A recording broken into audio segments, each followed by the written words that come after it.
من يهده الله فلا مضل له ومن يضلل فلا هادي له ونشهد أن لا إله إلا الله وحده لا شريك له ونشهد أن محمدا عبده ورسوله الذي أرسله الله تعالى بالحق بشيرا ونذيرا وداعيا إلى الله بإذنه وسراجا وقمرا منيرا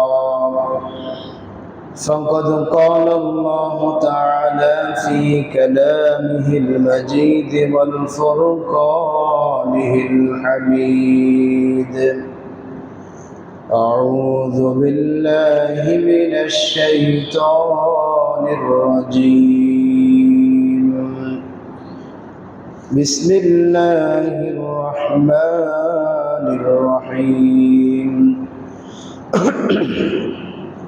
قال إني عبد الله آتاني الكتاب وجعلني نبيا وجعلني مباركا أينما كنت وأوصاني بالصلاة والزكاة ما دمت حيا وبرا بوالدتي ولم يجعلني جبارا شقيا والسلام علي يوم ولدت ويوم أموت ويوم أبعث حيا ذلك عيسى ابن مريم قول الحق الذي فيه يمترون وقال تعالى في شان حبيبه مخبرا وآمرا إن الله وملائكته يصلون على النبي يا أيها الذين آمنوا صلوا عليه وسلموا تسليما اللهم صل على محمد وعلى آل محمد كما صليت على إبراهيم وعلى آل إبراهيم إنك حميد مجيد اللهم بارك على محمد وعلى آل محمد كما باركت على إبراهيم وعلى آل إبراهيم إنك حميد مجيد সম্মানিত দিনদার পরহেজগার মুসলিমবৃন্দ, আসসালামু আলাইকুম ওয়া রাহমাতুল্লাহি ওয়া বারাকাতুহু। মহান আল্লাহ সুবহানাহু ওয়া তাআলার দরবারে অসংখ্য অগণিত শুকরিয়া যে রব্বুল আলামিন আজকের এই পবিত্র জুমার দিনে মাহে রবিউল আউয়াল মাসের দ্বিতীয় জুমাতে আপনাকে আমাকে দুনিয়ার সকল কর্মব্যস্ততাকে পিছনে ফেলে রেখে মহান আল্লাহ তাআলার একটি মহান হুকুম সালাতুল জুমা আদায় করার উদ্দেশ্যে যথাসময়ের অনেক পূর্বে আল্লাহ তাআলা আমাদেরকে তার ঘরে এসে বসার তৌফিক দিয়েছেন। পাশাপাশি মহাগ্রন্থ আল কোরআনে কারীম থেকে কিছু কথা শোনার জন্য আমাদেরকে বাছাই করেছেন। এই জন্য আমরা মুরিবের দরবারে শুকরিয়া জানাচ্ছি, আলহামদুলিল্লাহ। অসংখ্য অগণিত দরুদ এবং সালাম প্রেরণ করছি আমাদের নবী আখিরুল নবী সাইয়্যিদুল মুরসালিন বিশ্ব নবী মুহাম্মদুর রাসূলুল্লাহ সাল্লাল্লাহু আলাইহি সাল্লামের প্রতি। আল্লাহুম্মা সাল্লি আলা মুহাম্মদ, আল্লাহুম্মা বারিক আলা মুহাম্মদ। সম্মানিত হাজিরিন, মহাগ্রন্থ আল কোরআনের ধারাবাহিক আলোচনায় আজকে আমি তেলাওয়াত করেছি সূরা মারিয়ামের 30 থেকে 34 নম্বর পর্যন্ত 5টি আয়াতে কারিমা। আল্লাহ সুবহানাহু ওয়া তাআলার দরবারে তৌফিক কামনা করছি তেলাওয়াতকৃত আয়াতে কারিমার আলোকে নির্ধারিত সময়ের মধ্যে সংক্ষিপ্ত আকারে প্রয়োজনীয় কিছু কথা বলার জন্য আল্লাহ তাআলা যেন আমাকে তৌফিক দান করেন, প্রয়োজনীয় ইলম আল্লাহ তাআলা দান করেন সেই দোয়া করছি আমাদের সবার জন্য এই কোরআনে কারিমের আলোকে আমাদের জীবনকে যেন আমরা সাজাতে পারি। কোরআন আল্লাহ তাআলা দিয়েছেন আমাদের হেদায়েতের জন্য। পৃথিবীর মানুষ এই পৃথিবীকে সুন্দর করার জন্য, তার ব্যক্তি জীবনকে সুন্দর করার জন্য, তার পরিবারকে সুন্দর করার জন্য, তার সমাজকে সুন্দর করার জন্য, তার রাষ্ট্রকে সুন্দর করার জন্য, গোটা বিশ্বকে শান্তিময় করার জন্য যত বিধিবিধান আবিষ্কার করুক না কেন সবগুলি আজকে নিষ্ফল হয়েছে, ঠিক কিনা? একমাত্র প্রমাণিত হয়েছে যে কোরআন দিয়েই যদি আমরা আমাদের জীবনকে পরিচালনা করতে পারি তাহলে দুনিয়ায় শান্তি আসবে এবং আখিরাতে আল্লাহ তাআলা নিশ্চিত মুক্তির ব্যবস্থা করবে। মুসলমান হিসেবে আমাদের সকলকে এই কথাটা পরিপূর্ণ ইয়াকিনের সাথে আন্তরিকভাবে বিশ্বাস রাখতে হবে। বিশ্বাসে কোনো ঘাটতি হলে আল্লাহ তাআলার কোরআন সম্পর্কে আমাদের সন্দেহের মাত্রা বেড়ে যাবে। বলেন নাউজুবিল্লাহ। সুতরাং সেই কোরআন থেকে আমি তেলাওয়াত করেছি 5টি আয়াতে কারিমা। চেষ্টা করব কোরআনের আলোকে কিছু কথা আপনাদের সামনে উপস্থাপন করার জন্য। ওমা তাওফীকি ইল্লা বিল্লাহ। সম্মানিত হাজিরিন, আমরা হযরত ঈসা আলাইহিস সালাম সম্পর্কে আলোচনা করছিলাম। ঈসা আলাইহিস সালামের জন্মের পর তার মা তাকে যখন লোকালয়ে নিয়ে আসলেন, জনগণের সামনে নিয়ে আসলেন, তখন তার ভিতরে টেনশন কাজ করছিল যে আমার গর্ভের সন্তান এতদিন মানুষ জানে নাই। আমি আল্লাহর কুদরতে বাইতুল মুকদ্দাসে থাকা অবস্থায় সেখানে আমি সন্তান ধারণ করেছি। এই সন্তানকে নিয়ে আমি নির্জনে খেজুরের এক শুষ্ক বাগানে অবস্থান করেছি। এখন এই সন্তান আল্লাহ তাআলা আমাকে দুনিয়ায় প্রসব করেছেন, দিয়েছেন। এখন মানুষ জানবে, দেখবে। এখন আমি মানুষের সাথে বিষয়টা কিভাবে মোকাবেলা করব, এই চিন্তায় তিনি যখন মশগুল ছিলেন তখন আল্লাহর পক্ষ থেকে ফয়সালা এসে জানিয়ে দেওয়া হলো যে মারিয়াম, লোকজনের সাথে তোমাকে কিছু বলতে হবে না, বরং তুমি রোজা রাখবে। তুমি যখন তোমার এই সন্তানকে নিয়ে লোকালয়ে যাবে তখন তুমি চুপ থাকবে, ইশারা ইঙ্গিতে বুঝিয়ে দিবে যে আমি রোজাদার। যা কিছু বলার তোমরা আমার কোলে যে সন্তান আছে তাকে বলো। সুবহানাল্লাহ। এটা আল্লাহ তাআলা জানায় দিলেন। টেনশন মুক্ত হয়ে গেলেন তিনি। আমরা গত জুমাতে আলোচনা করেছিলাম তৎকালীন রোজার বৈশিষ্ট্য ছিল সূর্যাস্ত থেকে সূর্য উদয়ের থেকে সূর্যাস্ত পর্যন্ত সারাদিন যেরকম পানাহার বন্ধ, এরকম মুখও বন্ধ ছিল তাদের। এটা আমরা গত জুমাতে বলেছিলাম। তাদের শরিয়াতে আমরা যেরকম দিনের বেলা শুধু খাওয়া দাওয়া, স্ত্রী সম্ভোগ থেকে আমরা বিরত থাকি, বনি ইসরায়েলরা এটাও করতেন, প্লাস মুখ তাদের বন্ধ থাকত। সারাদিন কোনো কথা বলতে পারতো না। কথা বললেই রোজা শেষ। যা কিছু বলার ইশারা ইঙ্গিতে বলা হতো। মরিয়ম আলাইহিস সালাম ঠিক যখন এই সন্তানকে নিয়ে আসলেন, জনসমাজ যখন আসলেন, তখন তাকে জানতে চাওয়া হলো, মরিয়ম, তোমাকে আমরা ভালো জেনেছিলাম, তুমি ভালো বংশের মেয়ে। তোমার মা তোমাকে গর্ভ অবস্থায় মান্যত করেছিলেন এই মসজিদের খাদেম হিসাবে। আমরা তোমাকে সেখানে খাদেম হিসাবে এই মসজিদে আশ্রয় দিয়েছিলাম, অথচ তুমি তোমার এই গর্ভে সন্তান, বিবাহ বহির্ভূত সন্তান কোত্থেকে আসলে, এর পরিচয় কি? এই কথাগুলি বলার সাথে সাথে আল্লাহর দেখানো সিদ্ধান্ত অনুযায়ী, নির্দেশনা অনুযায়ী মরিয়ম ইশারা করে বলে দিলেন, আমাকে কিছু বলার প্রয়োজন নাই, এই সন্তান সম্পর্কে কিছু জানতে হলে তাকে তুমি জিজ্ঞেস করো। এই কথা বলার সাথে সাথে ওই সমস্ত ব্যক্তিরা বললেন, কাইফা নুকাল্লিমু মান কানা ফিল মাহদি সাবিয়্যা, যে সন্তানটা শিশু সন্তান দোলনায় ঝুলতেছে, পাতালি কোলে করে যাকে নিতে এসেছ, আমরা তার সাথে কথা বলবো কিভাবে? তুমি মনে হয় আরেকটা হঠকারিতা আমাদের সাথে করছো। এক তো তুমি একটা অন্যায় করেছ, আরেকটা হলো তুমি আজকে আমাদের সাথে ঠাট্টা করতেছো এই শিশুর সাথে কথা বলার জন্য। এই বক্তব্য দেওয়ার সাথে সাথে ঈসা আলাইহিস সালাম আল্লাহর কুদরতে শিশু অবস্থায় কোলের মধ্যে আছেন। সেখান থেকে তার জবান ফুটে গেল, বলেন সুবহানাল্লাহ।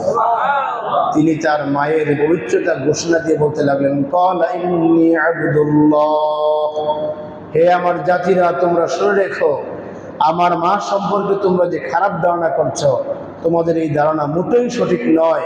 আমার মা কোনো পাপ করেননি, আমি আল্লাহ তাআলার কুদরতের এক বহিঃপ্রকাশ। ইন্নী আবদুল্লাহ, আমি হলাম আল্লাহর বান্দা, বলেন সুবহানাল্লাহ। ঈসা আলাইহিস সালাম প্রথম যে বক্তব্য দিলেন, আল্লাহর সাথে আমার সম্পর্ক হলো বান্দা হিসাবে, আর অন্য কোনো সম্পর্ক নাই।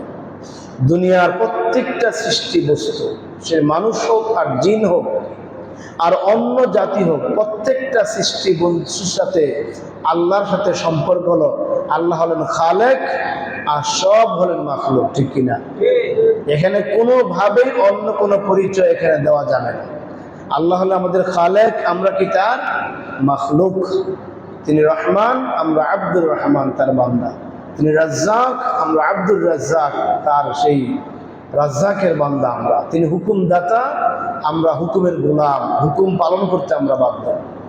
সম্মানিত হাজির, ঈসা আলাইহিস সালাম দ্ব্যর্থহীন ভাষায় এই কথা বলে দিলেন যে আমি আল্লাহর দাস, আল্লাহর দাস ছাড়া আমার আর কোনো পরিচয় নাই। আতানিয়াল কিতাব ওয়া জাআলানি নাবিয়্যা, আমাকে আল্লাহ তাআলা কিতাব দিয়েছেন এবং তোমাদের জন্য নবী হিসাবে তিনি আমাকে নির্ধারণ করেছেন, বলেন সুবহানাল্লাহ। শিশুপুত্র, এই অবস্থায় আল্লাহ তাআলা তাকে নবী বানিয়েছেন, কিতাব দিয়েছেন, এটা বলার অর্থ কি? মুফাসসিরে কেরামরা এই আয়াতের অর্থ বলেছেন যে আল্লাহ তাআলা আতানিয়াল কিতাবা, আমাকে আল্লাহ তাআলা কিতাব দেওয়ার জন্য, ওয়া জাআলানি নাবিয়্যা, এবং নবী হিসাবে বাছাই করার জন্য আল্লাহ সিদ্ধান্ত নিয়েছেন। অর্থাৎ তিনি তিনটা পরিচয় দিলেন। প্রথম পরিচয় হলো আমি আল্লাহর বান্দা। দ্বিতীয় পরিচয় হলো অদূর ভবিষ্যতে আল্লাহ তাআলা আমাকে একটা কিতাব দিবেন। তৃতীয় পরিচয় হলো আল্লাহ তাআলা কিতাব দেওয়ার পাশাপাশি ওয়া জাআলানি নাবিয়্যা, আমাকে তোমাদের নবী হিসাবে, অর্থাৎ পথ প্রদর্শনকারী হিসাবে আল্লাহ আমাকে বাছাই করেছেন। এই তিনটা ঘোষণা ঈসা আলাইহিস সালাম দিলেন। এর পরবর্তী পর্যায়ে ঈসা আলাইহিস সালাম আরও যেই কথাগুলি বললেন, কয়েকটা কথা তাদের সামনে পেশ করেছিলেন। এই মাতৃকুলে থেকে যে কথাগুলি বলেছিলেন, আজকের আলোচনায় আমরা সেই প্রত্যেকটা কথাই বলবো ইনশাআল্লাহ তাআলা। এই ঈসা আলাইহিস সালাম এই হাজার হাজার, ইতিমধ্যে বনী ইসরাইলদের অত্র এলাকায় যত মানুষ ছিল, সব মানুষ এই খবর পেয়ে এই বাইতুল মাকদাসের কাছে, যেখানে মরিয়ম আসলেন এই সন্তানকে নিয়ে, ইতিমধ্যে হাজার হাজার মানুষ, উৎসুক জনতা সেখানে এসে হাজির হলো। তিনি আরো বললেন, ওয়াজআলানি মুবারাকান আইনামা কুনতু, আমি যেখানেই থাকি না কেন, যতদিন এই পৃথিবীতে আমি বাঁচি না কেন, ওয়াজআলানি মুবারাকান, আল্লাহ তাআলা আমাকে বরকতময় করেছেন, বলেন সুবহানাল্লাহ। আমাকে আল্লাহ তাআলা প্রচুর বরকত দান করবেন। শুধু এই ছোটবেলা আমি কথা বলছি, এটাই বরকত নয়, আমার মৃত্যু পর্যন্ত এই পৃথিবীতে আমার মাধ্যমে আল্লাহ তাআলা অনেক কিছু ঘটাবেন, অনেক কিছু দান করবেন, অনেক কল্যাণ তিনি আমাকে দান করবেন। এই মুবারাকান শব্দের অর্থ মুফাসসির কিরামরা অনেকে বলেছেন যে আল্লাহ তাআলা আমাকে তোমাদের জন্য শিক্ষক বানাবেন, সুবহানাল্লাহ। যে আমি শিক্ষক হব, তোমাদেরকে আমি দ্বীনের বিভিন্ন বিষয়গুলি শিক্ষা দান করব, এই জন্য আল্লাহ তাআলা আমাকে তোমাদের কাছে প্রেরণ করেছেন। সম্মানিত হাজিরিন, আদম আলাইহিস সালাম থেকে শুরু করে মুহাম্মদুর রাসূলুল্লাহ সাল্লাল্লাহু আলাইহি সাল্লাম পর্যন্ত যত নবী রাসূল পৃথিবীতে এসেছেন, প্রত্যেকটা নবী রাসূল তার জাতির জন্য শিক্ষক ছিলেন। দ্বীনের বিভিন্ন বিষয়গুলি এই নবীদের কাছ থেকে তারা শিখতেন। আমাদের মুহাম্মদ সাল্লাল্লাহু আলাইহি সাল্লাম, আমাদের নবী, তিনিও ঘোষণা দিয়েছেন, বুইস্তু মুআল্লিমান, যে আমি কিয়ামত পর্যন্ত তোমাদের সমস্ত উম্মতের জন্য শিক্ষক, বলেন সুবহানাল্লাহ। বুইস্তু মুআল্লিমান, আমাকে প্রেরণ করা হয়েছে তোমাদের শিক্ষক হিসাবে। দ্বীনের যত বিষয় আছে, ইসলামের যত বিষয় আছে, সমস্ত বিষয়ের প্রধান শিক্ষক হলেন আল্লাহ সুবহানাহু ওয়া তাআলা, ঠিক কিনা? আর রহমান আল্লামাল কোরআন, আল্লাহ নিজেই ঘোষণা করতেছেন আল্লামাল কোরআন, তিনি কোরআন শিক্ষা দিয়েছেন। ওয়া আল্লামাহুল বায়ান, যত বক্তব্য আছে, যত কথা আছে, যত বক্তৃতা আছে, কিয়ামত পর্যন্ত মানুষ যত বক্তব্য দিব, সবকিছু শিক্ষক কে? আল্লাহ। সেই প্রধান শিক্ষক হলেন আল্লাহ।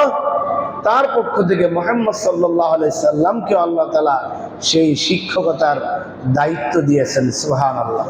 আজকে মুহাম্মদ সাল্লাল্লাহু আলাইহি সাল্লাম যদি আমাদেরকে এই দিন শিক্ষা না দিতেন, দিনের গুরুত্বপূর্ণ বিষয়গুলি আমাদের সামনে উপস্থাপন না করতেন, তাহলে আমরা এগুলি শিখতে পারতাম না, ঠিক কিনা? আমাদের জীবনের একেবারে অজু, গোসল, তায়াম্মুম থেকে শুরু করে মৃত্যু পর্যন্ত জীবনের প্রত্যেকটা অঙ্গনে, প্রত্যেকটা সেকশনে যত কিছু শিক্ষা দেওয়ার প্রয়োজন, সব কিছু আল্লাহ তাআলার পক্ষ থেকে মুহাম্মদুর রাসূলুল্লাহ সাল্লাল্লাহু আলাইহি সাল্লাম শিক্ষা দিয়েছেন। বলেন সুবহানাল্লাহ। তিনি আমাদেরকে ওযু শিখিয়েছেন, আমাদেরকে গোসল শিখিয়েছেন, তায়াম্মুম শিখিয়েছেন, আমাদেরকে নামাজ শিখিয়েছেন, আমাদেরকে রোজা শিখিয়েছেন, আমাদেরকে হজ শিখিয়েছেন, যাকাত শিখিয়েছেন, আমাদের ব্যক্তি জীবন চলবে কিভাবে তিনি শিক্ষা দিয়েছেন, সমাজনীতি চলবে কিভাবে শিক্ষা দিয়েছেন, পরিবার চলবে কিভাবে তিনি শিক্ষা দিয়েছেন, রাষ্ট্র কেমনে চলবে সব তিনি শিক্ষা দিয়েছেন। সুবহানাল্লাহ। এগুলি আমরা শুধু বর্তমানে মুখে মুখে বলি, বাস্তবে আমাদের মধ্যে পাওয়া যায় না। বাস্তবে আজকে আমরা নিজেরাই অনেক বড় পণ্ডিত হয়ে গেছি। কোরআনে কি আছে, হাদিসে কি আছে, ওইগুলি দেখার টাইম নাই, বরং নিজেরা আমরা আবিষ্কার করে ইসলামের বিপরীতে অনেক সময় আমরা চলছি, ঠিক কিনা?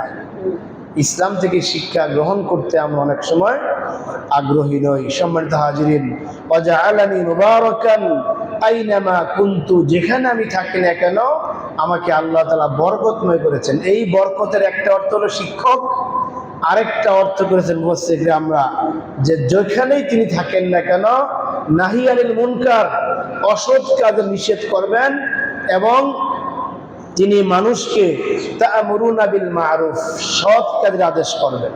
আমর বিল মা'রুফ ওয়া নাহি আনিল মুনকার, সৎ কাজের আদেশ এবং অসৎ কাজের নিষেধ, এই দুইটা কাজ ঈসা আলাইহিস সালাম বলতেছেন যে আমি যেখানে থাকি না কেন, যেভাবে থাকি না কেন, আমাকে আল্লাহ তাআলা সব সময় এই কাজটি করতে বলেছেন। বলেন সুবহানাল্লাহ। এটা কখন বলতেছেন? হাজার হাজার ইহুদি যারা তখন ছিলেন, তখনও নাসারাদের আবির্ভাব হয় নাই, হাজার হাজার ইহুদি যারা ছিলেন তাদের সামনে ঈসা আলাইহিস সালাম এই কথা বলতেছেন ছোট অবস্থায়, কোলে থেকে, যে আমি তোমাদের জন্য সৎ কাজের আদেশ দানকারী এবং অসৎ কাজের বাধা দানকারী। দুনিয়ার সমস্ত নবী রাসূলদের এই দায়িত্ব ছিল। আমরা যে শ্রেষ্ঠ উম্মত, আমাদেরকে আল্লাহ তাআলা উম্মতের শ্রেষ্ঠত্বের সার্টিফিকেট দিয়েছেন, আলহামদুলিল্লাহ। কুনতুম খায়রা উম্মাহ, আল্লাহ বলতেছেন সূরা আলী ইমরানের 110 নম্বর আয়াতে, কুনতুম খায়রা উম্মাহ, তোমরা হলো উত্তম উম্মত, উখরিজাত লিন-নাস, গোটা মানব জাতির জন্য তোমাদেরকে আল্লাহ তাআলা বের করেছেন উত্তম উম্মত হিসাবে। তবে তোমাদের দুইটা কাজ করতে হবে। তোমাদের সেই উত্তম উম্মতের বৈশিষ্ট্য হবে দুইটা, তোমাদের সেই শ্রেষ্ঠত্ব ধরে রাখার মাপকাঠি কয়টা? দুইটা। তা'মুরুনা বিল মা'রুফ, এক নাম্বার কাজ হলো যেখানে যেখানে থাকবে, যেভাবে থাকবে, তোমরা সৎ কাজের আদেশ করবে। এটা এক নাম্বার দায়িত্ব। আমার দায়িত্ব এক নাম্বার সৎ কাজের আদেশ করা, আপনার দায়িত্ব এক নাম্বার সৎ কাজের আদেশ করা। ব্যবসা করতেছেন, ব্যবসার ফাঁকে ফাঁকে দায়িত্ব হলো সৎ কাজের আদেশ করা। ব্যবসার মধ্যে যেই সততা আছে সেইগুলি আদেশ করা। ওয়া তানহাউনা আনিল মুনকার, আর দ্বিতীয় দায়িত্ব হলো ওয়া তানহাউনা আনিল মুনকার, দ্বিতীয় কাজ হলো মানুষকে অন্যায় কাজ থেকে বাধা দান করা। ঈসা আলাইহিস সালামের এই দুইটা দায়িত্ব তিনি পালন করেছেন। মুহাম্মদুর রাসূলুল্লাহ সাল্লাল্লাহু আলাইহি সাল্লাম এই দুইটা দায়িত্ব পালন করেছেন। কিয়ামত পর্যন্ত আমরা তার উম্মত হিসেবে আমাদেরকে এই দুইটা দায়িত্ব পালন করতে হবে। যেখানে অন্যায় হবে সেখানে আমাদেরকে অন্যায়ের বিরুদ্ধে প্রতিবাদ করতে হবে। মান রাআ মিনকুম মুনকারান ফালিয়ুগাইয়িরহু বিয়াদিহি, অন্যায়ের প্রতিবাদের জন্য রাসূল পাক সাল্লাল্লাহু আলাইহি ওয়াসাল্লাম তিনটা মাপকাঠি দিয়েছেন। প্রথম হলো ফালিওয়াইয়ির বিয়াদিহি, ওই অন্যায় কাজ থেকে তুমি তোমার হাত দ্বারা বাধা দান করো। যদি তুমি এর চেয়ে তুমি না পারো, ফাবিলিসানিহি, জবান দ্বারা প্রতিবাদ করবে। তাও যদি না পারো, তাহলে সেটা তুমি মনে মনে সেই কাজটাকে খারাপ জানবে। যালিকা আদআফুল ঈমান, এটা হবে তোমার ঈমানের সবচাইতে নিম্নমুখী একটি শাখা। এই হাদিসের ব্যাখ্যা ইতিপূর্বে আমি অনেকবার করেছি, এই জন্য আজকে আমি সেদিকে যাচ্ছি না। সুতরাং ঈসা আলাইহিস সালামের একটা দায়িত্ব ছিল যে মুবারাকান আইনামা কুনতু, আমি যেখানে থাকি না কেন, আমি শিক্ষক হিসেবে থাকব, আমি যেখানে থাকি না কেন তোমাদের গোটা জাতির মধ্যে আমি সৎ কাজের আদেশ দিব, অসৎ কাজের নিষেধ আমি করব। একটা ছোট্ট শিশুর মুখে আল্লাহ তাআলা এই কথাগুলি বলাচ্ছেন, এটা আল্লাহ তাআলার পক্ষ থেকে বিশাল একটি কুদরত, ঠিক কিনা? বিশাল একটি কুদরত। এখানেই কথা শেষ নয়। ঈসা আলাইহিস সালাম আরো বলতেছেন, ওয়াউসানি বিসসালাতি ওয়াজ-যাকাতি মা দুমতু হাইয়া। আল্লাহ তাআলা আমাকে আরো কিছু কাজের কথা দিচ্ছেন, সেটা হলো আমি যতদিন পৃথিবীতে থাকবো, দুমতু হাইয়া, আমার জীবন যতদিন থাকবে পৃথিবীতে, এই জীবনের শেষ মুহূর্ত পর্যন্ত, মৃত্যুর আগ পর্যন্ত আল্লাহ আমাকে আদেশ দিয়েছেন আমি যেন নামাজ কায়েম করি, নামাজ পড়ি এবং যাকাত দান করি। বলেন সুবহানাল্লাহ।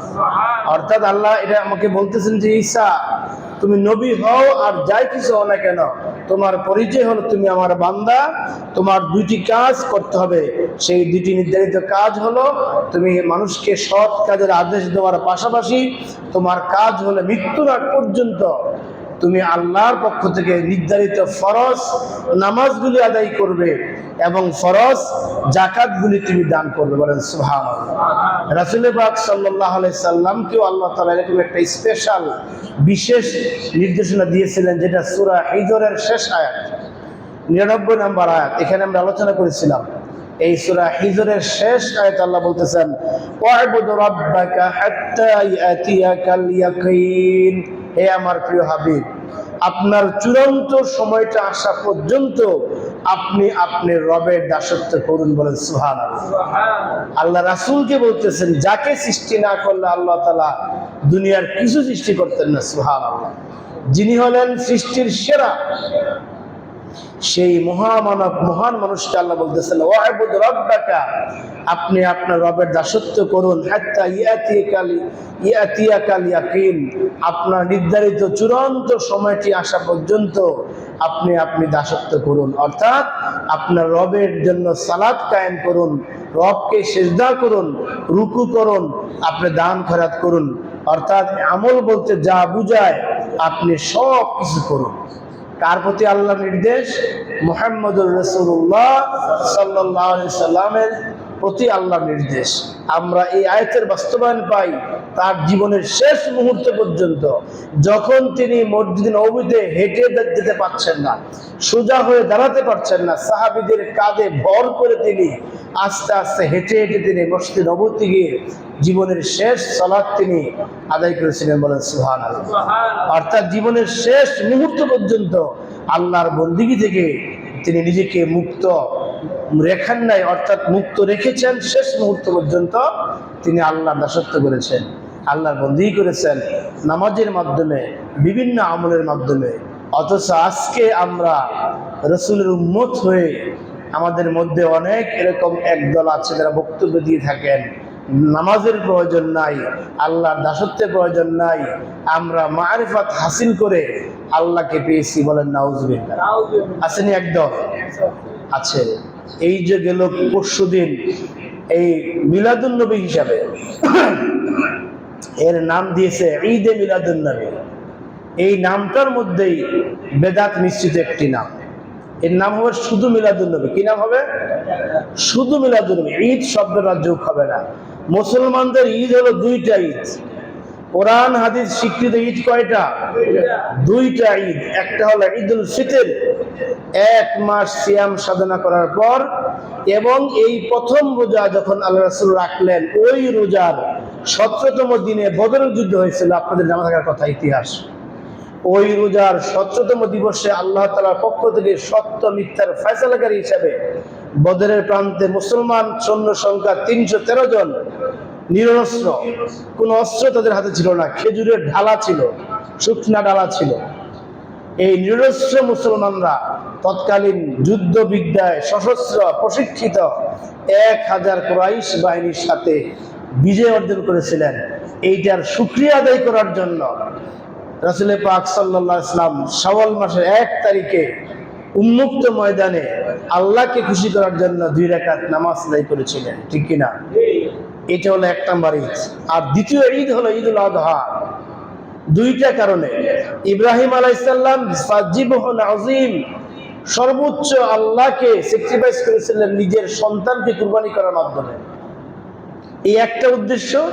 আরেকটা উদ্দেশ্য হলো ওই দিন আরাফার ময়দান, আগের দিন 9 জিলহজ আরাফার ময়দানে যেখানে সমস্ত হাজিরা একত্র হন আরাফার দিন, ওই দিন আল্লাহ তাআলা কোরআনকে পরিপূর্ণ করেছিলেন, আল ইয়াউমা আকমালতু লাকুম দীনাকুম ওয়া আতমামতু আলাইকুম নি'মাতি ওয়া রাদিতু লাকুমুল ইসলাম দীনা। এই আয়াতটা নাজিল করে আল্লাহ তাআলা জানাইলেন যে আজকে আমি তোমাদের জন্য এই কোরআনটাকে আমি পরিপূর্ণ করলাম, আর ইসলামটাকে তোমাদের জীবন ব্যবস্থা হিসাবে তোমাদের জন্য নির্ধারণ করতে পেরে আমি আল্লাহ তাআলা খুশি হলাম। বলেন সুবহানাল্লাহ। এটা আমাদের জন্য সবচাইতে বড় একটা সুসংবাদ ছিল, ঠিক কিনা? এই সুসংবাদের শুকরিয়া আদায় করার জন্য পরের দিন 10 জিলহজ উন্মুক্ত ময়দানে রাসূল পাক সাল্লাল্লাহু আলাইহি সাল্লাম সাহাবায়ে কিরামদের নিয়ে আবারও তিনি 2 রাকাত নামাজ পড়লেন, ঠিক কিনা? এই দুইটা ঈদ ছাড়া আমাদের আর কোন ঈদ আছে তৃতীয়? নাই। থাকলে রাসূল পাক সাল্লাল্লাহু আলাইহি সাল্লাম করতেন। সুতরাং যেই কাজটি রাসূল পাক সাল্লাল্লাহু আলাইহি সাল্লাম করেন নাই, তার সাহাবীরা করেন নাই, তাবেঈনরা করেন নাই, এরকম সকল কাজকে বলা হয় বিদআত। ইবাদতের নামে, সওয়াবের আশায়, আল্লাহ খুশি হবেন, রাসূল খুশি হবেন, ফেরেশতারা সওয়াব লিখবেন, ইবাদতের আশায়, ইবাদত মনে করে রাসূল পাক সাল্লাল্লাহু আলাইহি ওয়াসাল্লাম করেন নাই এমন যত আমল করা হবে সওয়াবের আশায়, সবগুলি কি হবে? বিদআত হবে। আমরা যখন এই যুক্তি দেই তখন তারা পাল্টা প্রশ্ন করেন, আপনাদের মাইক চালান, মাইক দিয়ে ওয়াজ করেন, আজান দেন, রাসূলের জমানে কি মাইক ছিল? কি ছিল? আপনাদের টাইলসে নামাজ পড়েন, কাঠের মিম্বরে বসেন, কারুকাজের মিম্বর বসেন, কারুকাজের জামা পরে ওয়াজ নসিহত করেন, রাসূলের জমানায় কি টাইলস ছিল? এই মিম্বর ছিল কাঠের তৈরির, এরকম কারুকাজ করা জামা ছিল, এগুলা পাইলেন কোথায়? উপস্থাপন যখন এই কথা বলেন শ্রোতারা মনে করেন আসলে তো ঠিক। আসলে কি? আসলে ঠিক। আমরা শ্রোতারা এমন হয়ে গেছি, বক্তা যা বলেন তাই ঠিক, ঠিক না? একেবারে বক্তা যদি একটা মিথ্যা কথা বলে এইটাও ঠিক, একটা অযৌক্তিক কথা বলেন ওইটাও ঠিক। এটা আমাদের একটা দোষ হয়ে গেছে, কখন ঠিক বলতে হয় এটা আমরা বুঝি না। বিদআতের সংজ্ঞা আপনাকে ভালো করে জানতে হবে। একটা হলো ইবাদতের জন্য যদি আপনি কিছু আবিষ্কার করেন, ওইটা বিদআত না। আমরা ইবাদতের জন্য মাইক বানিয়েছি, যে এখন সারা দেশে অনেক বিল্ডিং হয়ে গেছে, অনেক কলকারখানা গেছে, অনেক শব্দ হয়ে গেছে, এখন মসজিদের ভিতরে আজান দিলে আজানটা দূরে যাবে না। এজন্য আমরা ইবাদতের জন্য আমরা কি বানিয়েছি? মাইক বানিয়েছি। ইবাদতের জন্য আমরা মসজিদকে সুন্দর করার জন্য আমরা টাইলস লাগিয়েছি, এসি লাগিয়েছি। এটা কিসের জন্য? ইবাদতের জন্য আমরা যা করব সেটা বিদআত নয়। কিন্তু ইবাদত মনে করে, ইবাদতের মধ্যে আমরা যেটা করব, কথা খেয়াল করতে হবে বিদআতের সংজ্ঞাটা। ইবাদতের জন্য যা হবে তা বিদআত না। ইবাদতকে সুন্দর করার জন্য যা হবে তা কি নয়? বিদআত নয়। বরং ইবাদতের মধ্যে আরবিতে বলা হয় ফি, আর বলা হয় লি। লি হলো জন্য, লি অর্থ কি? জন্য। লিল ইবাদ, এটা বিদআত নয়। কিন্তু ফিল ইবাদ, ইবাদতের মধ্যে আপনি যা গণ্য করবেন যেটা রাসূলের জমানায় ছিল না, ওটা কি হবে? বিদআত হবে। সুতরাং বুঝতে হবে আজকে যে সমস্ত মানুষরা, রাসূলের প্রধান কাজ ছিল ওয়া'বুদ রাব্বাকা হাত্তা ইয়াতিয়াকাল ইয়াকিন, আপনার জীবনের চূড়ান্ত মুহূর্ত আসা পর্যন্ত আপনি আল্লাহর দাসত্ব করুন। এটা ছিল রাসূল সাল্লাল্লাহু আলাইহি সাল্লামের একটা মৌলিক নীতি ছিল আল্লাহর পক্ষ থেকে। সুতরাং ইবাদত করতে গিয়ে যাতে আমরা নিত্য নতুন কিছু আবিষ্কার না করি, ইবাদত মনে করে, তাহলে সেটা বিদআত হয়ে যাবে। যা হোক, ওই দিকে আমার যাওয়ার বিষয় না। আমরা আলোচনা করছিলাম ঈসা আলাইহিস সালামকে আল্লাহ তাআলা যে বিষয়গুলি দিয়েছেন, তিনি মানুষের সামনে এই মায়ের কোলে থেকে তিনি এই কথাগুলি বলতেছিলেন। তিনি আরো বলতেছিলেন, ওয়াদাররাম বিওয়ালিদাতি, আরেকটা বক্তব্য তিনি দিলেন যে আমাকে আল্লাহ তাআলা আমার এই মায়ের হক আদায়কারী বানিয়েছেন। বলেন সুবহানাল্লাহ। শিশু পুত্রকে আল্লাহ তাআলা নির্দেশনা দিচ্ছেন, তোমার যেই মায়ের মাধ্যমে তিনি পৃথিবীতে আসলা, সেই মাকে তুমি, এখানে শুধু মায়ের কথা বলা হয়েছে, অবাররাম বিওয়ালিদাতি, আমার এই মায়ের হক আদায়ের জন্য আমাকে বলা হয়েছে। যেহেতু তার পিতা ছিল না, এই জন্য ওয়ালিদাইনি বলেন নাই। ওয়ালিদাইনি হলো পিতা মাতা, আর শুধু ওয়ালিদাতি হলো মাতা। যে আমার মায়ের কথা আল্লাহ তাআলা বললেন আমি যেন আমার মায়ের হক আদায় করি। এই ঈসা আলাইহিস সালাম তার জাতিকে এই পর্যায়ে বললেন যে তোমরা ভালো করে শোনো,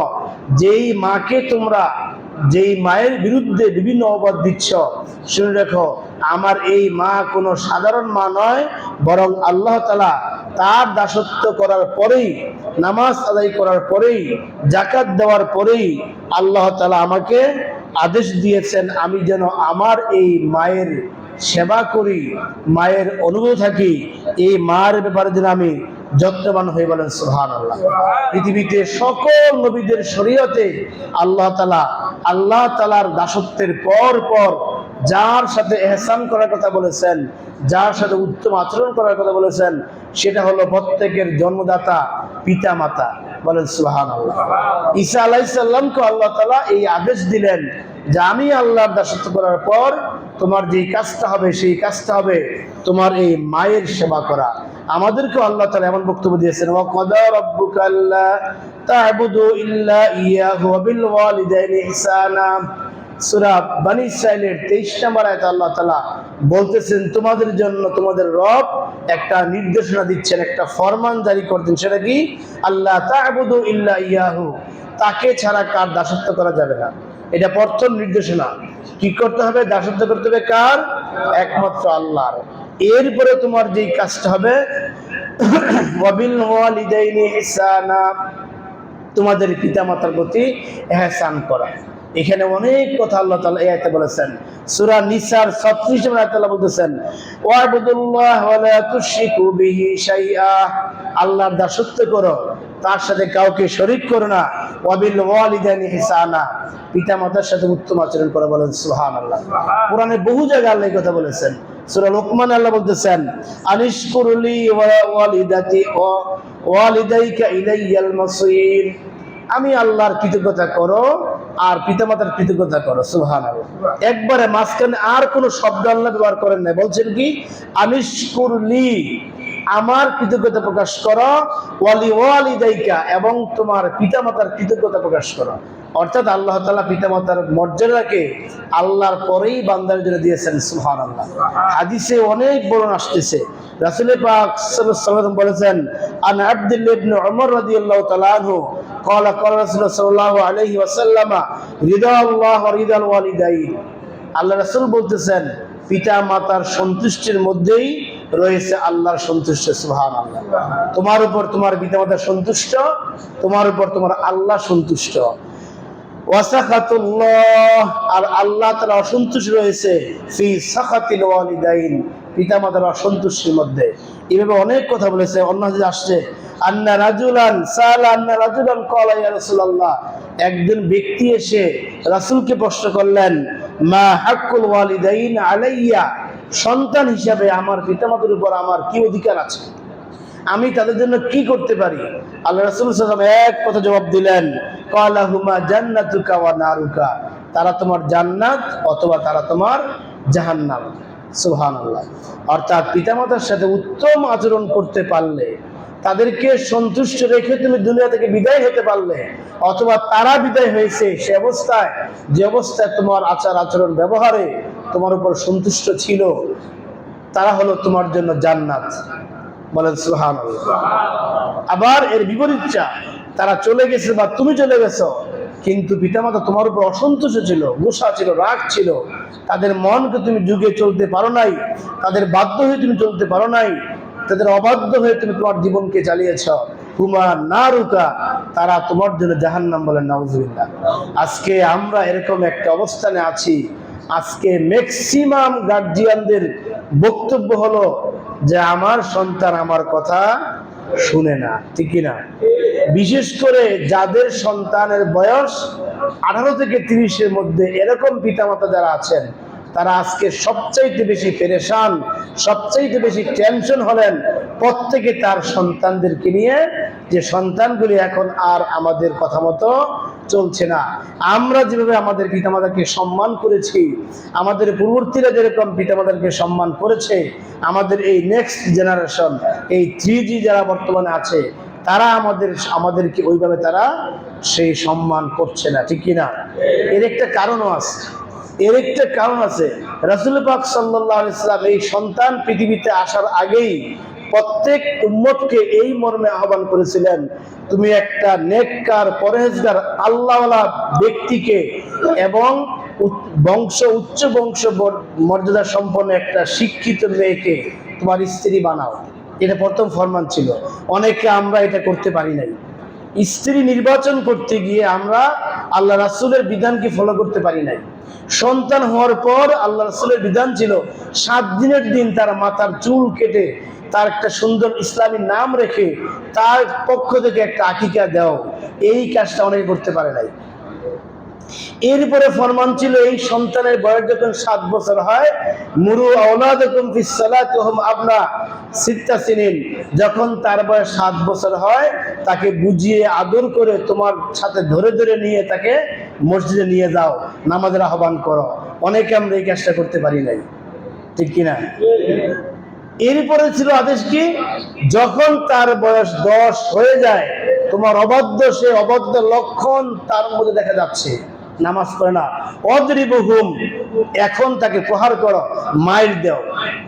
এই কাজও আমরা অনেক সময় আমরা পালন করি নাই। সময় মতো তাকে আমরা নামাজ শিখাই নাই, কোরআন শিখাই নাই, ইসলাম শিখাই নাই, দিন শিখাই নাই, মসজিদমুখী আমরা করি নাই, আল্লাহর সাথে তার পরিচয় আমরা করিয়ে দেই নাই। যার ফলে আজকে সে যখন প্রাপ্তবয়স্ক হয়ে গেছে, এখন সে আর আমাদের কথা শুনে না। এবার বলেন দেখি, দোষটা কার? আমার না তার? দোষটা কার? আমার। আলী রাদিয়াল্লাহু তাআলা আনহুর কাছে এরকম অবাধ্য সন্তানের পিতা বিচার নিয়ে এসেছেন যে, আমিরুল মুমিনিন, আমার এই সন্তান আমার কথা শুনতেছে না। তখন এই সন্তানকে যখন জিজ্ঞেস করা হলো যে, তুমি তোমার পিতার কথা কেন শুনছো না, তখন সেই সন্তান পাল্টা বিচার দিল, আপনি আমার পিতাকে জিজ্ঞেস করুন, আমি সন্তান হিসেবে আমি যে তার কাছে হক ছিল, পানা ছিলাম, উনি সেগুলো আদায় করছে কিনা। পিতাকে যখন জিজ্ঞেস করা হলো, তখন সেই পিতা, আমি যে এতক্ষণ যা বললাম, সেই হকগুলি পিতা আদায় করেন নাই। আলী রাদিয়াল্লাহু তাআলা বললেন যে, তোমার শাসন, তোমার সন্তানের শাসন করার আগে তোমার পিতা হিসাবে তোমার শাসন করা দরকার। এই জন্য সম্মানিত হাজিরিন, এই যে পিতা মাতা আমাদের জন্য জান্নাত, আমাদের জন্য জাহান্নাম, এই বিষয়গুলি রাসূল পাক সাল্লাল্লাহু আলাইহি সাল্লাম আমাদেরকে বলে গিয়েছেন। আমাদের সন্তানদেরকে সেই সুশিক্ষায় শিক্ষিত বানিয়ে এই পিতামাতার অধীনস্থ রাখতে হবে। এরপরে আল্লাহ তাআলার এই ঈসা আলাইহিস সালাম পরবর্তী পর্যায়ে যে বক্তব্য দিলেন, বলতেছেন, ওয়ালাম ইয়াজআলনি জাব্বারান শাকিয়া, যে তিনি আমাকে অহংকারী এবং রূঢ় অর্থাৎ কঠোর হৃদয় করে বানাননি। বলেন সুবহানাল্লাহ। এটা ঈসা আলাইহিস সালামের একটা বৈশিষ্ট্য ছিল। ঈসা আলাইহিস সালাম নিজে বলতেছেন, ওয়ালাম ইয়াজআলনি জাব্বারান, জাব্বার শব্দের অর্থ হলো অহংকারী, যার অহংকার আছে। এটা আল্লাহর একটা নাম। আল্লাহর যে 99টি সিফাতি নাম আছে, এর মধ্যে একটা নাম কি? জাব্বার। তিনি হলেন জাব্বার। এই ঈসা বলতেছেন, আল্লাহ আমাকে কঠোর করে বানান নাই এবং শাকিয়ান, এবং তিনি আমাকে দাম্ভিকতা সহকারে অহংকারী করে বানান নাই। একজন নবী হিসাবে কত সুন্দর করে তার পরিচয় জাতির কাছে দিয়েছেন। সুতরাং আমার মাকে আমাকে অবশ্যই সম্মান করতে হবে। ঈসা আলাইহিস সালাম বলতেছেন যে, আমার পিতা নাই, আমি আল্লাহর কুদরতে মায়ের মাধ্যমে দুনিয়াতে এসেছি, সেই মাকে আমার সম্মান করতে হবে। আমি এখানে অহংকার করে দাম্ভিকতা সহকারে আমাকে এখানে চলার কোনো সুযোগ নাই। কারণ আল্লাহ তাআলা কোনো দাম্ভিককে পছন্দ করেন না। এটা আল্লাহ কোরআনে কয়েক জায়গায় বলেছেন, যেমন সূরা নিসাতে বলতেছেন 36 নং আয়াতে, ইন্নাল্লাহা লা ইউহিব্বু মান কানা মুখতালান ফাখুরা। আল্লাহ তাআলা প্রত্যেক অহংকারীকে পছন্দ করেন না, বলেন নাউজুবিল্লাহ। লোকমান হাকিম নামে একজন বিখ্যাত পণ্ডিত ব্যক্তি ছিলেন, যাকে আল্লাহ তাআলা অনেক জ্ঞান দিয়েছেন। দাউদ আলাইহিস সালামের জমানায় যিনি মানুষকে দাস দিয়েছেন, যিনি মানুষকে নসিহত করেছেন, এমন একজন পণ্ডিত ব্যক্তি ছিলেন লোকমান হাকিম। তিনি নবী ছিলেন না। তাকে আল্লাহ তাআলা তার নামে আল্লাহ একটা সূরা দিয়েছেন। তিনি তার সন্তানকে উপদেশ দেওয়া বলেছিলেন, ওয়ালা তুসাইর খাদ্দাকা, হে আমার সন্তান, কখনো তুমি দুনিয়াতে অহংকার করো না। কত সুন্দর কথা। ওয়ালা তামশি ফিল আরদি মারহা, গর্ব ভরে তুমি জমিনে চলাচল করবে না। ইন্নাল্লাহা লা ইউহিব্বু কুল্লা মুখতালিন ফাখুর। আর মনে রাখবে, আল্লাহ তাআলা অহংকারীকে কখনো ভালোবাসেন না। অহংকারকে আল্লাহ প্রশ্রয় দেন না। যে অহংকার করবে আল্লাহ তাআলা তাকে ধরবেন, আর যখন আল্লাহ তাআলা ধরবেন তখন মানুষকে এক মুহূর্ত অবকাশ দেন না। এক মুহূর্ত অবকাশ থাকে না। আল্লাহর চূড়ান্ত ফায়সালা চলে আসলে, বিপদ চলে আসলে, সীমা লঙ্ঘনকারীর এই সীমা লঙ্ঘনের ফলে আল্লাহ যখন ধরেন এক মুহূর্ত সুযোগ দেন না। আল্লাহ নমরুদকে ধরেছিলেন। নমরুদ আল্লাহর বিরুদ্ধে যুদ্ধ ঘোষণা করেছিল। এই চূড়ান্ত সীমা লঙ্ঘন করার কারণে একটা ন্যাংরা মশা দিয়ে নমরুদকে আল্লাহ তাআলা এই দুনিয়া থেকে বিদায় করে দিয়েছেন। সুবহানাল্লাহ। আল্লাহ ফেরাউনকে ধরেছিলেন। ফেরাউনের সীমা যখন চূড়ান্ত পর্যায়ে চলে গিয়েছিল, আল্লাহ তাআলা তাকে ধরেছিলেন, পানিতে চুবিয়ে চুবিয়ে অসহায় অবস্থায় তাকে মেরেছেন। সে কিচ্ছু করতে পারে নাই। বাদশাহ আব্রাহা, যে হস্তি বাহিনী বলা সূরা ফিলেতে যে আল্লাহ তাআলা যে ঘটনা বলেছেন, এই বাদশাহ আব্রাহা তার দাম্ভিকতা বাড়তে বাড়তে এমন পর্যায়ে হয়ে গেছে, সে আল্লাহর বাইতুল্লাহকে ধ্বংস করতে এসেছিল। আল্লাহ তাআলা সেই ঝাঁকে ঝাঁকে ছোট্ট পাখি দিয়ে আল্লাহ তাআলা তাকে এমন ভাবে নাস্তানাবুদ করেছেন, গোটা পৃথিবীতে তাকে অস্তিত্বহীন করে ফেলেছেন। বলেন সুবহানাল্লাহ। এই জন্য অহংকার, আল্লাহ তাআলা অহংকারীকে পছন্দ করেন না। যারাই অহংকারী হবেন তাদেরকে আল্লাহ তাআলা নিমিষেই খতম করে দিবেন। এই যে গত পরশু দিনের যেই মালদ্বীপের যে ঘটনা আমরা দেখছি, যেই ঘটনা ঘটছিল নেপালের সেই তিব্বত সীমান্ত এলাকায়, একটা মুহূর্ত সময় তারা পায় না এখান থেকে নিরাপদে আশ্রয় যাওয়ার জন্য। পেয়েছে না? পায় নাই। এগুলি আল্লাহর পক্ষ থেকে মানুষকে টেস্ট করার জন্য, সতর্ক করার জন্য এরকম ভূমিধস, জলোচ্ছ্বাস, ঘূর্ণিঝড় আল্লাহ দিয়ে অন্যদেরকে আল্লাহ তাআলা সতর্ক করেন। জহরাল ফাসাদু ফিল বাররি ওয়াল বাহরি বিমা কাসাবাত আইদিয়ান নাস। আল্লাহ বলতেছেন, এই সমস্ত যেই অনাকাঙ্ক্ষিত ঘটনাগুলো আসে, এগুলো সব তোমাদের হাতের কামাই। এই জন্য আমাদেরকে সতর্ক হতে হবে, অহংকারী হওয়া যাবে না। ঈসা আলাইহিস সালাম এই কথাটাই বলেছিলেন। এরপরে ঈসা আলাইহিস সালাম সর্বশেষ আরো যে কথা বলতেছেন যে ওয়াসসালামু আলাইয়া ইয়াউমা উলিদতু ওয়া ইয়াউমা আমুতু ওয়া ইয়াউমা উবআসু হাইয়া। মানুষের জীবনে তিনটা গুরুত্বপূর্ণ সময় আসে। একটা সময় হলো তার জন্মের সময়, রিস্কের সময়। ওই সময়টা তার পৃথিবীতে আসা না আসার জন্য একটা রিস্ক ছিল। তার মৃত্যু ঝুঁকি ছিল, তার মায়ের মৃত্যুর ঝুঁকি ছিল, ঠিক কিনা? এরপরে মৃত্যুর সময়, যখন তার মৃত্যু আসবে, তখন সে যদি ঈমান হারা হয়ে যায়, তার গোটা জীবনের সমস্ত আমল বরবাদ হয়ে যায়। একটা মানুষ মৃত্যুর সময় যদি বেঈমান হয়ে মরে, তার সারা জীবনের নামাজ, সারা জীবনের রোজা, হজ, যাকাত সবকিছু হবে কি? বরবাদ হয়ে যাবে। এটা একটা ঝুঁকির সময়। আরেকটা ঝুঁকির সময় হলো যখন তাকে হাসরের ময়দানে উঠে পিছন দিক দিয়া বাম হাতে তার আমলনামা আসবে, একটা ঝুঁকির সময়। এই তিনটা ঝুঁকির সময়। একটা আমরা পার করেছি, আমাদের জন্মের সময়টা অত্যন্ত ঝুঁকিতে আমরা পৃথিবীতে এসেছি। দ্বিতীয়ত আমাদের সামনে মৃত্যু আছে, অত্যন্ত ঝুঁকিপূর্ণ একটি সময়। তৃতীয়ত যখন আমরা হাসরের মধ্যে উঠবো, আমলনামা দেওয়া হবে, বাম হাতে আমলনামা আসা মানে সে নিশ্চিত জাহান্নামী, তাকে জান্নাতে দেওয়ার আর কোনো সুযোগ নাই। ডান হাতে আমলনামা আসলে হিসাব নিকাশ হবে। ফাআম্মা মান সাকুলাত মাওয়াজিনু, যার ওজন ভারী হবে, ফাউম্মুহু রাদিয়া, তার আসল সে সন্তুষ্ট হবে। আর যার ওজনটা হালকা হবে সে যাবে জাহান্নামে।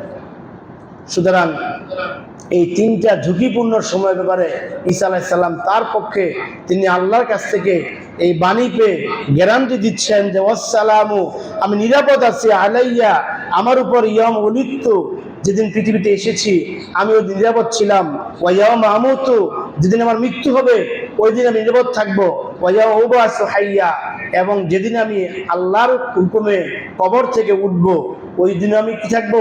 নিরাপদ থাকবো। যালিকা ঈসা ইবনে মারইয়াম, এটা হলো ঈসা ইবনে মারইয়ামের ঘটনা। কাউলাল হাক্কিল্লাযী ফীহি ইয়ামতারুন, আমার পক্ষ থেকে আল্লাহ আমি তোমাদেরকে সত্য কথা বললাম যে বিষয়ে তোমরা সন্দেহ পোষণ করছো।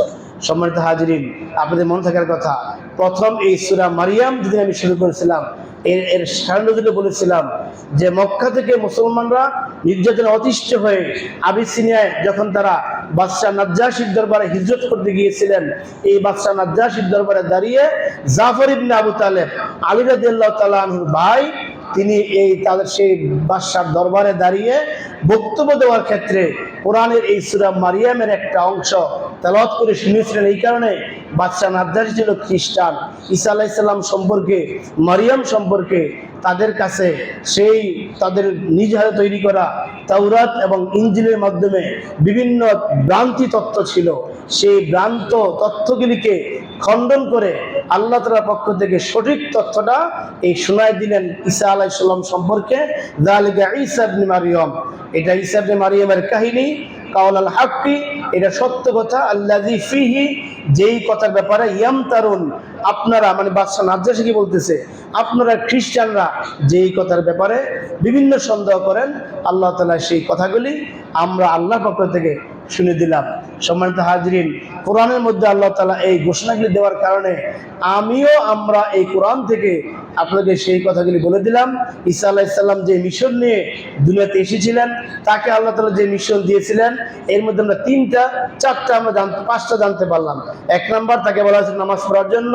2 নাম্বার, তাকে বলা হয়েছিল যাকাত দেওয়ার জন্য। 3 নাম্বার, তাকে বলা হয়েছিল মায়ের আদেশ পালন করার জন্য। 4 নাম্বার, তাকে দেওয়া হয়েছিল শিক্ষকতা করার জন্য, অর্থাৎ গোটা জাতিকে আল্লাহর দিকে আহ্বান করার জন্য। 5 নাম্বার, তার কাজ ছিল সৎ কাজের আদেশ এবং অসৎ কাজের নিষেধ। এই 5টা কাজ আল্লাহ তাআলা আমাদের শরীয়তে দিয়েছেন, আমাদেরকেও সেই 5টি কাজ করতে হবে। আল্লাহ তাআলা আমাদেরকেও এই আমলগুলি আমাদের ব্যক্তি জীবনে বাস্তবায়ন করার তৌফিক দিন। আমিন।